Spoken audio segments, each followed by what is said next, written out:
Critical Ops currently has a total of 10 diffuse maps, and over the years, they've added many maps for new game modes and events. In today's video, I'm going to be talking about which map I think should get a rework next. But before I hop into that, if you could please leave a like and subscribe, it's free and helps me out a lot. You might be wondering which map I think needs a major rework. Before I decide that, let's talk about which maps already got reworks. When I first started playing Critical Ops back in 2017, the maps Bureau, Grounded, Canals, Legacy, and Plaza were the only 5 diffuse maps in Critical Ops. Since then, the new maps in order have been Raid, Port, Soar, Village, and Castello.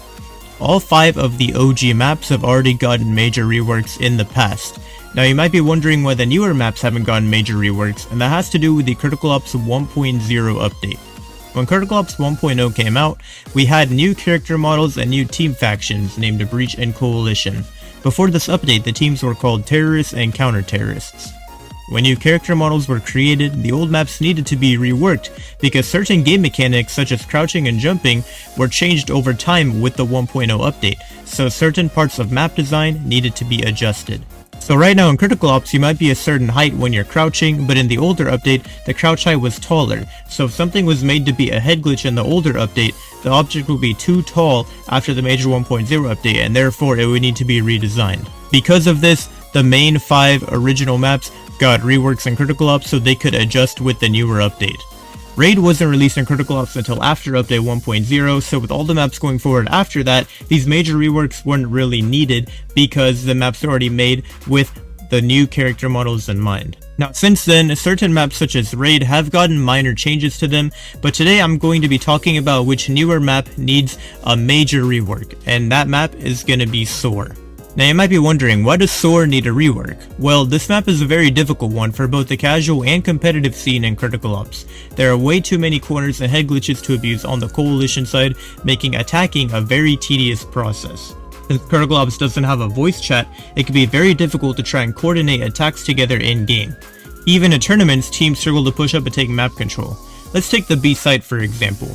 If you want to push B, you need to clear this corner, and then this corner, deal with a very annoying head glitch over towards spawn if you don't have a smoke, and then you have to clear both of these corners, and all of this while someone could be hiding behind any of these tables on site, ready to fight you with a nice head glitch. The other problem with Soar is that this map is huge, and it doesn't help that most of the action happens all the way back by Coalition spawn. If you want to be successful on the Breach side, you have to push for map control very quickly and very early to the round, or else you'll probably end up running very low on time and being forced to make an ugly push. The option to rotate through mid on Soar does exist, but usually there's someone with a Scar or Sniper holding this angle, and it's therefore typically more common for players to rotate all the way through spawn if they want to try and switch sides. Coalition players on the other hand have the shortest rotations in the entire game. Hey, look at me, I'm holding pool right now. Oh, you need help on B? Let me just walk over here real quickly. Oh, you're getting pushed over by a ramp? I'll be there in literally 5 seconds. Since Coalition has such an easy way to rotate, it makes this map more difficult to attack on. So now that we have the main issues with Soar out of the way, let's discuss how I would change up the map. The first thing I would do is just completely get rid of these cubbies over towards mid. I think the easiest approach would be to give these tables the Bureau treatment, where the tables are there but you just can't actually go in the area, maybe because it's covered by glass or some glass doors or something like that. This would easily make pushing B much less of an annoyance from the very start. The next thing I would change involves adding a new way to enter reception. Currently it's quite the hassle to take control of the bar or push ramp because of reception, so I think adding a new entry point would make reception much less of a threat for the Coalition side.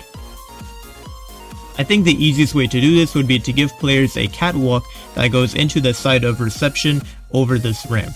Now a fun fact for those of you watching, there was originally supposed to be a catwalk in the early version of Soar. As you can see based on the minimap in this work in progress screenshot, reception didn't actually exist back then, and instead all you did was you had a catwalk that led you straight into bar, and this building next to ramp was initially opened up on the side so that you could push the catwalk after you got control of ramp. If this feature were to be reintroduced, I think the catwalk could still lead into the building, but rather than have the opening on the side where it originally was, maybe these doors over here on the breach side of ramp could be reopened, and it could lead to a staircase for the catwalk, and this way it could still funnel into reception without the coalition players being able to take advantage of it. This way, reception players would probably have to play further back around the bar, or they could choose to hold reception, but it would be a lot more difficult. I believe that by adding this new entry point for bar, attacking on the breach side would encourage you to try and take control of bar more and fight for coalition spawn, because right now it's pretty much a no man's land for the breach side. The final change I would propose would be the stairs over by the McLaren. Instead of having the stairs go halfway up and then turn and go halfway up again, I would just push the entire staircase backwards and make it go up all the way so that this head glitch will be a lot harder or even non-existent for coalition players. Because right now, since the angle of the stairs matches perfectly with the doorway, it is just a really wide head glitch that is perfect and annoying to deal with. So to sum up the 3 changes I would make, I'd take away these cubbies, add a catwalk leading into reception, and then nerf the head glitch in coalition spawn by changing the stairs. With these 3 changes, attacking our breach side would be slightly easier and not give the coalition as big of a crutch when defending on this already insanely hard map. Now some of you might remember my video where I talked about turning Subway from Legacy into an elimination map, and if this video gets 100 likes, then I will try my best to recreate these features in an actual map editor and then show it to the developer who makes the map so I can get his reaction to it. So if you guys want to see that, then please leave a like, because I would like to do that, but it's going to be a lot of work, so I'm not going to do it unless you all actually want to see this. If you made it this far, please leave a like and subscribe. Thanks for watching, and I'll see you all in the next video.